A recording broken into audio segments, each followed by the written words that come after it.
venho agradecer mais de 110, 120 pessoas nessas lives. E é claro que a pergunta que fica é qual terapêutica é a melhor para esse tipo de condição dentro da fisioterapia e dentro da educação física. Então primeiro nós vamos falar sobre eletroterapia, e é aí que eu parei. Para aqueles que não me conhecem, que entraram nessas lives, nas últimas lives, sou fisioterapeuta, educador físico, biólogo, fiz mestrado em ciências nutricionais, doutorado em biociência e biotecnologia, área de morfologia pela CAPES.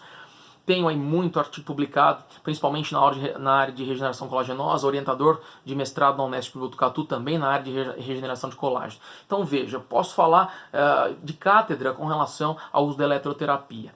Então a eletroterapia, ela passa a ser utilizada para ganho condral, mas para ganho condral dos pacientes que têm ainda a cartilagem, né, que não tem uma lesão condral total, mas tem uma lesão condral parcial. Essa eletroterapia, ela funciona muito bem porque ela faz um envio guiado de fibroblastos para a área. Eu tenho duas maneiras de melhorar terapeuticamente a qualidade da minha cartilagem. A primeira, eu melhoro através do aumento da disposição de macrófagos. Então os macrófagos, eles são as células principais no rastreio de fibroblasto. Para eu ter aumento fibroblástico, eu preciso ter macrófago. E a segunda maneira é aumentando a disposição das subunidades nutricionais, dos elementos nutracêuticos, aí, os alifins, os alimentos funcionais que trazem consigo os nutrientes para a melhora da cartilagem. Então significa que eu tenho duas linhas terapêuticas para trabalhar com o paciente, para devolver cartilagem para ele, tá? De um ponto de vista não cirúrgico. Eu tenho a terapêutica através da eletroterapia e tenho também a terapêutica através da suplementação. Vocês já sabem que para formar colágeno eu preciso de prolina, lisina e glicina, e vitamina C, hidroxila, os 3 aminoácidos. E aí eu já falo muito disso durante a aula e nas aulas de pós e graduação. Significa que eu posso usar a suplementação a meu favor. Tá? Suplementação de prolina, lisina, glicina e de vitamina C. Normalmente em pacientes de médio peso e estatura média, o que se usa são 600 mg via oral de vitamina C e 350 mg de prolina, lisina e glicina separados em cápsulas. Mas onde entra a eletroterapia? A eletroterapia entra da seguinte maneira: os potenciais elétricos criam um campo eletromagnético ali na articulação quando aplicados, e eles, através desse campo eletromagnético, eles rastreiam, eles trazem para si, principalmente para o polo positivo do equipamento de eletroterapia, o fibroblasto. Isso significa que é um envio guiado fibroblástico para a área. Aumento inclusive de outros mediadores para trazer esse fibroblasto. Sendo assim, a eletroterapia é muito interessante para restauro dessa condição. Dois são os equipamentos. O primeiro é esse que eu estava começando a citar, que é o de corrente galvânica, né, o de eletroterapia através de uma corrente de baixa frequência, de 0 a 1000 Hz, que é a corrente galvânica. Não é? A iontoforese podendo ser usado ou não como fármacos ou elementos aí que possam ser substrato na formação da cartilagem. Então veja, trabalhei muito tempo com modelo experimental e hoje com modelo clínico, com eletroterapia através da inoculação transdérmica de vitamina C, diferentemente então das injeções, né, que perfuram a cartilagem, consequentemente perfuram a cápsula, aliás, e entram para a cartilagem e igualam as pressões, gerando instabilidade. O princípio da iontoforese é você passar transdermicamente o substrato como a vitamina C, que é uma vitamina hidrossolúvel que vai hidroxilar essas prolinas, lisinas e glicinas e formar um colágeno bem forte através da pele. Então veja, isso é possível, isso é viável. Então a eletroterapia com a corrente polarizada, ela é boa porque rastreia fibroblasto para a área da lesão, e também, se usada a vitamina C associada, ela pode aumentar o contingente de substâncias para a formação aí do colágeno.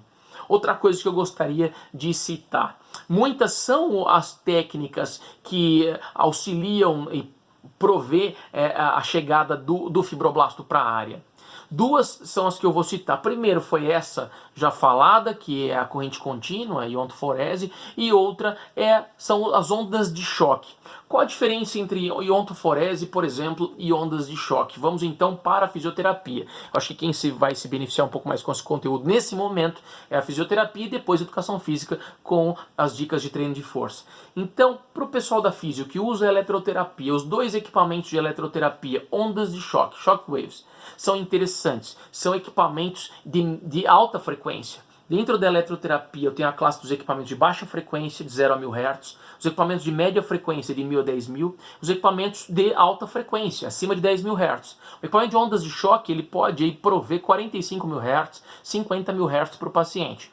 Isso significa que esse equipamento, ele mecanicamente estimula o contingente celular que está ali de resquício da cartilagem do paciente, que ele ainda a tem, ele promove micro lesões da superfície condral que ele ainda tem, consequentemente liberação de macrófago, rastreio guiado de substâncias, dentre elas células importantes como o fibroblasto. Então as ondas de choque estão sendo muito utilizadas, vai outra dica, para restauro da cartilagem de maneira não cirúrgica. Diferença, as ondas de choque não trabalham com a administração de substâncias como a vitamina C, mas trabalham com a criação de microlesões na superfície condral que o paciente ainda tem, fazendo com que haja migração de célula para aquela área. Agora, já a iontoforese, ela já é uma técnica de correntes de baixa frequência, de 0 a 1000 Hz, trabalha por volta de 200, 250 Hz, tá ok? E a necessidade, se caso o for, da vitamina C com a passagem transdérmica. Então fica essa dica, são os dois equipamentos dentro da eletroterapia que são muito utilizados para tentar recobrar essas cartilagens aí articulares, principalmente de membro inferior. Bom, uma outra técnica que ultimamente tem sido muito pesquisada é a proloterapia. O que é a proloterapia? Prolo vem do latim proliferação, né? Então no inglês proliferation. Então eu tenho a proloterapia. O que consiste a proloterapia? A proloterapia é um misto das técnicas. A proloterapia é uma técnica de injeção intraarticular, mas não tem corticoide. A proloterapia se propõe a injetar destrose, a injetar açucarzinho dentro da articulação. E para que isso, professor? Porque a sacarose ele é indutora biológica de uma lesão controlada. Então, o que as ondas de choque fazem em criar uma lesão controlada mais mecânica, a proloterapia se propõe para as cartilagens articulares, se propõe a de maneira química criar uma lesão controlada e depois vocês já sabem, mediar o processo químico celular e consequentemente aí aumentar a proliferação fibroblástica e tentar aí melhorar a qualidade da superfície condral. Nós, fisioterapeutas, não podemos trabalhar ainda com proloterapia, tá? E eu faço aqui vezes das considerações pessoais de que a proloterapia seria interessante para pacientes que ainda não tem mais a membrana sinovial íntegra e a cápsula articular íntegra, porque se assim eu tiver, eu hoje me vejo contrário a esse método de infiltração, mesmo com a proloterapia.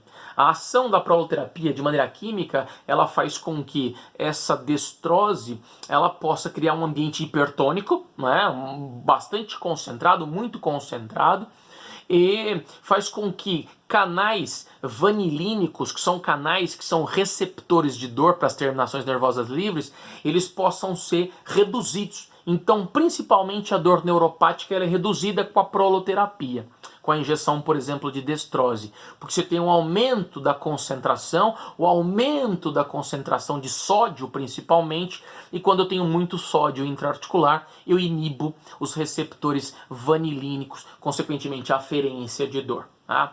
Agora, saindo um pouco dessa fisiologia e fisiopatologia, interessante então, se o paciente ele pode usar de eletro, se ele pode usar de eletro de baixa frequência, média frequência, e se ele pode usar do benefício do ácido hialurônico ou da proloterapia, que permite um tempo maior das ações aí, terapêuticas manuais, o que eu farei como principal ação terapêutica manual? Então, como citado nesse New England Journal Medical ou Medicine, que é o o jornal do Reino Unido, que comparou 150 pacientes que foram tratados com injeção de glicocorticoide e terapia física, nós trazemos à baila e à discussão os seguintes critérios. Foram utilizados para antes e depois.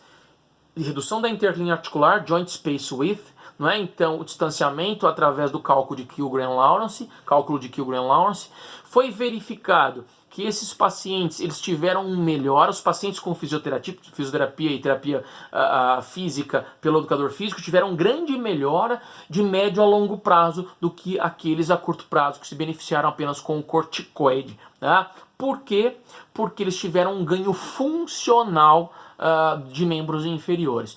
Então, o ganho de força é extremamente importante. E viram também que se a médio a longo prazo eles tiveram um benefício, significa que a projeção para o tratamento desses pacientes ela deve ser feita a longo prazo. Então, o ganho de força para esse paciente ele tem que ser em cadeias musculares biarticulares, veja que interessante, né? Não só esse artigo como outros trazem isso.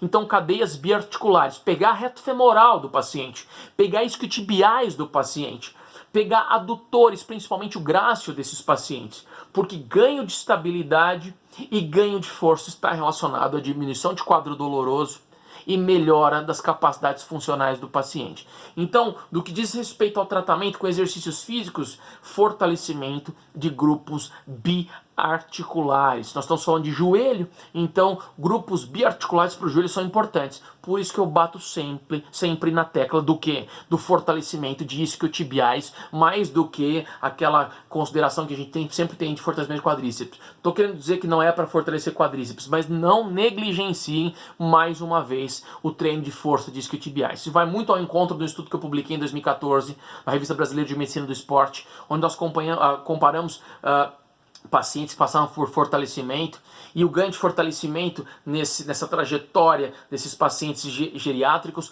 foi muito maior de quadríceps, mas o desempenho funcional foi muito melhor daqueles que tiveram ganho de força de isquiotibiais. Então, mais uma vez, uma pesquisa remonta ao resultado, aos outcomes das outras pesquisas. Tá, ok? Essas são as considerações por aqui, né? Por base. E tendo então um paciente com osteoartrose, primeiro, saiba se essa osteoartrose, se esse processo de degradação ele é parcial ou é total. Se esse processo for parcial, o prognóstico é bom. Terapêuticas podem ser derivadas de um ambiente de cirurgia minimamente invasiva como a mosaicoplastia, infiltrados como os já citados, e dentre eles o que providencia uma melhor função para o paciente é o ácido hialurônico e um tempo de trabalho maior. Vocês sabem que de eletroterapia galvânica agora e ondas de choque, tá? E, claro, como treinamento físico, fortalecimento da musculatura biarticular, tanto para cadeias anteriores e quanto para cadeias posteriores. E, é claro, nunca esquecer dos treinos de mobilização articular, ou guiados por cinta, ou talvez com outras ferramentas para melhorar a condição de abertura da interlinha articular com a própria quiropraxia e osteopatia. Então o lance não é falar de abertura de espaço e redução da dor por pressão, porque vai entrar no componente que nós teremos uma live sobre manipulação articular, mas hoje, trabalhando com o preceito de melhorar a capacidade de produção cartilaginosa, nós temos hoje para o fisioterapeuta mobilização, nós temos ondas de choque e corrente contínua galvânica. E quem sabe a proloterapia através de infiltrados de destrose, ajudando aí do componente de formação de um ponto de vista químico para esses pacientes. Tá ok? Fica aqui meu beijo, meu abraço. Peço aí desculpas a dificuldade de conexão, né? E esse conteúdo vai estar disponível também no site, na série de conteúdos das 10 lives dentro do nosso projeto A Live é Sua. Um forte abraço e para a próxima live de sexta-feira nós teremos o conteúdo de terapia manipulativa e vamos decidir a articulação juntos através de uma votação no hashtag Grupo Fibroless, @Grupo Fibroless. Um beijo forte a todos, fiquem com Deus.